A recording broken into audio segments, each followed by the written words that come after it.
Welcome back to the Florida History Podcast. I'm Kartik Krishnaiyer. And I'm Robert Buccellato. Robert, where we left off last week is General Charles Lee does not invade Florida, East Florida, in 1776, in the early months of 1776. And a furious George Washington recalls him in the middle of 1776. And I should mention Charles Lee would play a big role in events in November and December of 1776 up in New York, New Jersey, and Pennsylvania. Historians of that part of the country or American Revolutionary scholars to talk about. But if you're curious, just look up General Charles Lee.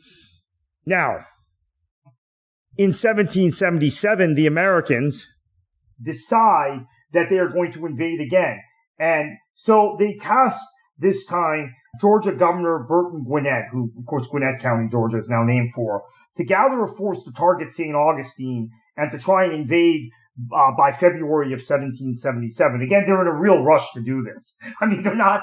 They just recalled the other army and the other general, and they're still not properly planning their invasions of Florida. It's very much this second invasion very much has a feel of just do it real quick. Don't think about it because you'll change your mind. Right. It has that vibe to it. And so this ends up causing squabbles within the government of Georgia, the Patriot governor of Georgia.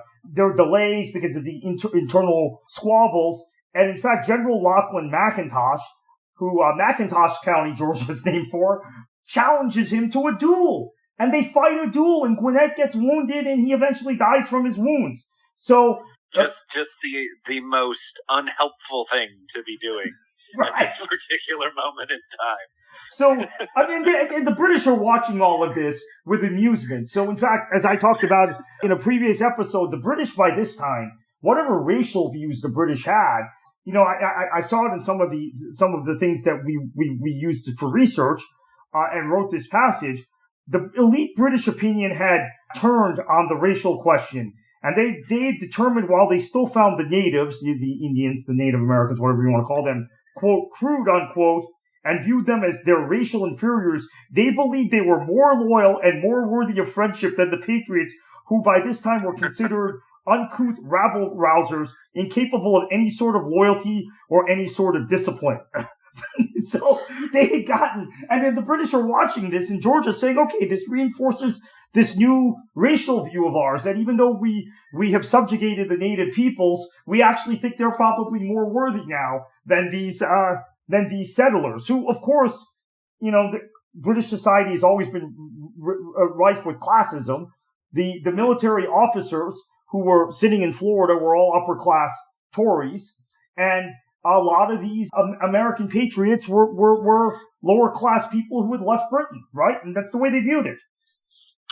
Well, and you know, we talked before we went on about the motives behind these invasions, because obviously the British had very concrete, tangible reasons to want to hold on to Florida.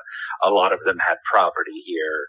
A lot of them had an invested interest. It was the spoils that the British won from the Spanish in the 7 Years' War. The Americans, it became obvious that they would not be able to capture St. Augustine, that they would not be able to hold on to it. And as we were even talking about when we were done recording last week about Washington's track record, and we were like, well, you know, golly, what campaigns did the man win?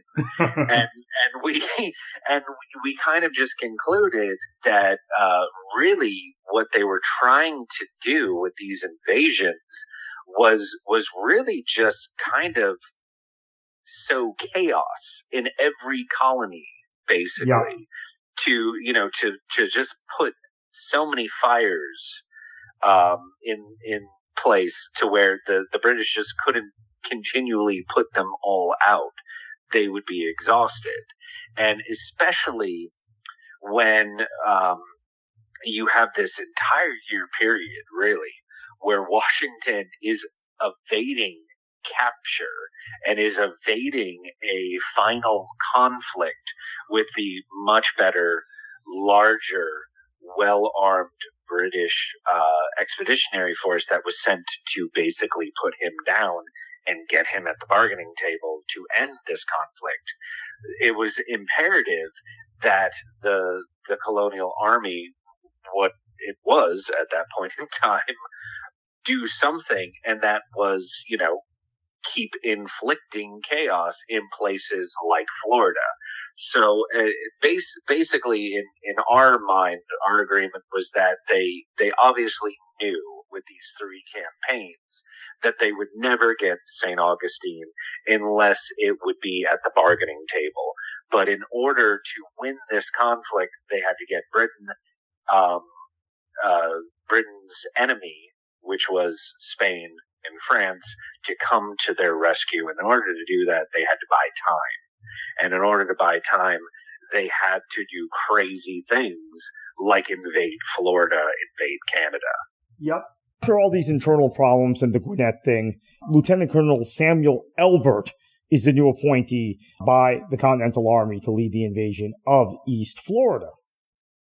It's right across the border in Florida. It's, as we all know now, the first thing in the state of Florida if you're coming by boat from Georgia or from points north. Although now, obviously, if you're driving, you come down on I-95 or US 17 or US 23, US 1, right? US 301, they all kind of cross the Georgia-Florida line in that area, which is not the Panhandle, but it's that other geographic anomaly in Florida with the Nassau County sticks out, right?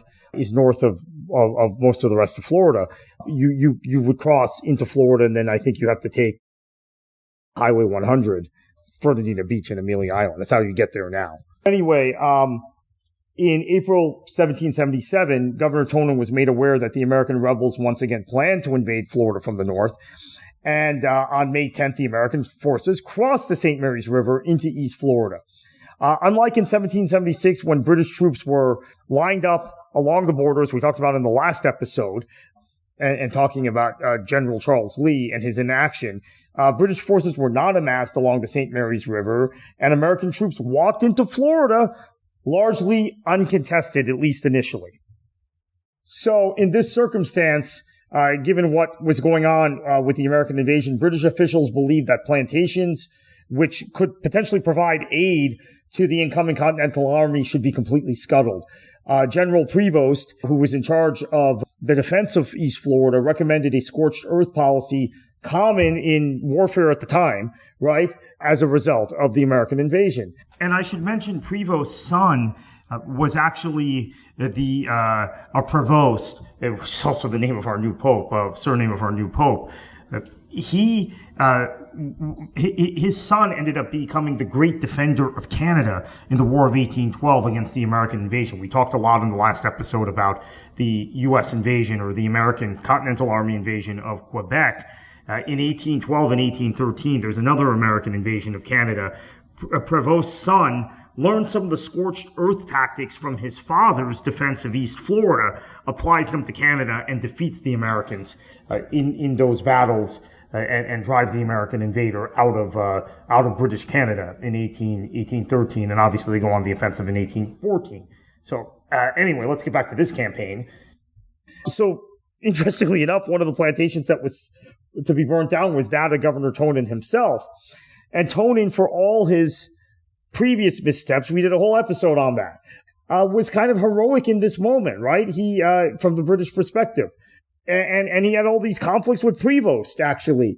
Not only did he scuttle his own property for the betterment of protecting East Florida from the invasion, but he strongly rebuffed the efforts of other plantation owners to surrender to the rebels. In fact, 2 of these plantation owners, James Pierman and Spencer Mann, fled Florida, went to Charleston for protection in rebel territory, and ended up becoming supporters of the Continentals, or of the Americans. So the result for Tonin was that his entire family was stuck in what were relatively small quarters in the town of St. Augustine, right? They had to come to Government House or the Peña Peca House, which, of course, you can visit. I visited many times, which is right in downtown St. Augustine, right by the plaza. So during that first 2 weeks of May, British forces, including 400 regulars, Thomas Brown, who we talked about in the previous episode, his East Florida Rangers and the Native Americans, basically the Seminoles, moved up the St. Johns River and eventually camped close to where the Continental forces were. At this point, Brown and his Creek allies detached from the main force on the night of May 15, 1777, raided the Continental Army camp and made off with about 15 horses. 2 days later, on May 17th, British forces attacked the American rebels who were camped on the banks of Thomas Creek in what is now Nassau County. So they're coming in from what is now Duval County into Nassau County.